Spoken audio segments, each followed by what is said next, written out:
आप सभी को जय मसीह की। तो आइए हम प्यारा सा वचन पढ़ते हैं। अनेक रोगियों को चंगा करना। यीशु जब पतरस के घर आया तो उसने उसकी सास को जवर में पड़ी देखा। उसने उसका हाथ छुआ और उसका जवर उतर गया और वह उठकर उसकी सेवा करने लगी।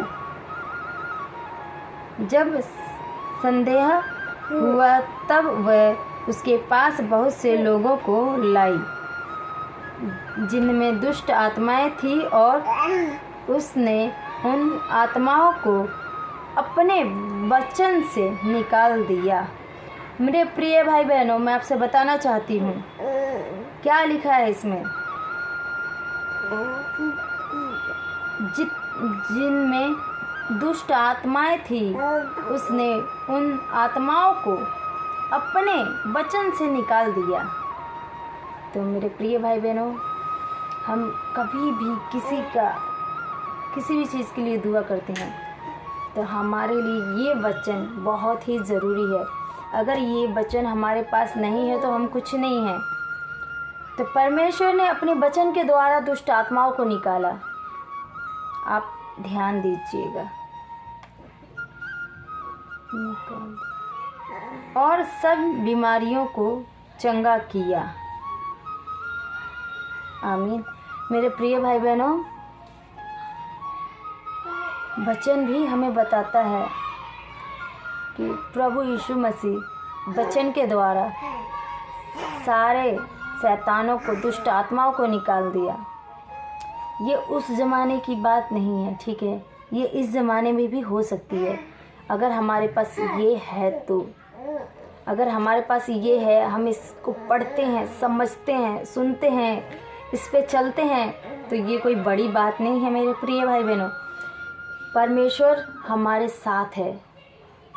तो हम वचन के द्वारा जब यीशु निकाल सकता है, तो उसने बोला है कि तुम मुझसे भी बड़े बड़े काम करोगे, तो हम भी कर सकते हैं। लेकिन कब? जब ये वचन पढ़ें। ये ना कि इसको सजा के हम बगल में रख दें, ऐसे नहीं। बहुत लोगों के घर में बाइबिल तो है लेकिन वो पढ़ते नहीं हैं, अच्छे से सजा के किसी तोहफे के जैसे रख देते हैं। तो ऐसा नहीं करना है। हमें पढ़ना है ताकि हम कभी भी किसी मुसीबत में ना पड़े, और कोई मुसीबत में भी रहे तो हम अपने वचन के द्वारा उसकी सारी गंदी आत्मा, दुष्ट आत्मा को निकाल सकें। ऐसा बनना है हमें, ठीक है। जो वचन है ना, ये हमारा हथियार है, हमारा जीवन का सबसे बड़ा हथियार है ये। क्योंकि हमारे अंदर जब तक ये नहीं रहेगा ना, तो अगर हम दुआ से, देखिए हम बताते हैं, बहुत लोग हैं दुआ से भी ठीक करते हैं, लेकिन अगर हम दुआ से ठीक करते हैं, अगर हमें वचन के बारे में नॉलेज नहीं है, ठीक है, तो वो शैतान उसको तो ठीक कर देगा, लेकिन हमको कौन ठीक करेगा। देखिए, परमेश्वर भी उन्हीं को ठीक करते हैं जो वचन को मानते हैं, इस पे चलते हैं। अगर आप गलत पे चलेंगे तो आपको परमेश्वर ठीक नहीं करेगा, वो आपको देखता रहेगा। अगर हमारे बच्चे रहते हैं, अगर वो गलत करते हैं तो हम उनको उसी समय तक समझा पाएंगे जब तक वो समझ सकें।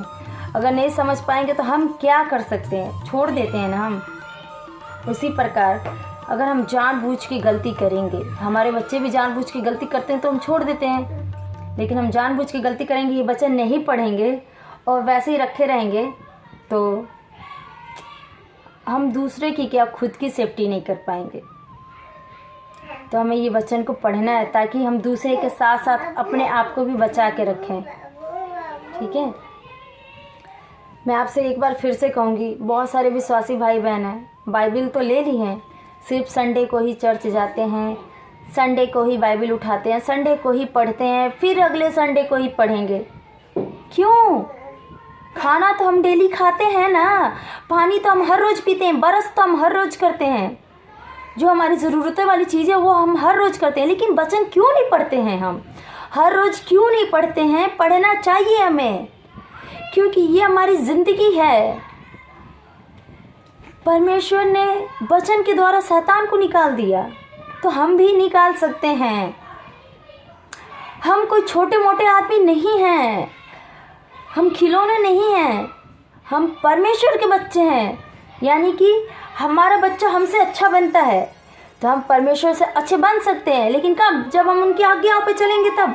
हमारा बच्चा हमारे आज्ञाओं पे चलता है तभी तो वो अच्छा बनता है। अगर नहीं चलता है तो वो बुरी दलदल में फंसते जाता है। हम अगर परमेश्वर के वचनों पे चलेंगे तभी तो अच्छे बनेंगे ना। तो मेरे प्रिय भाई बहनों, आप सब भी बनिए और ये वचन हर रोज़ पढ़िए, हर रोज़ इसको संभाल के मत रखिए प्लीज़। मैं आशा करती हूँ कि आप सभी को ये वचन मेरा समझ आया होगा। और हाँ, मैं जानती हूँ कि थोड़ा अजीब तरीके से समझा रही हूँ, तो मुझे क्षमा कीजिएगा अगर मेरी किसी भी बातें से आपके दिल दुखी हो। तो आप सभी को जय मसीह।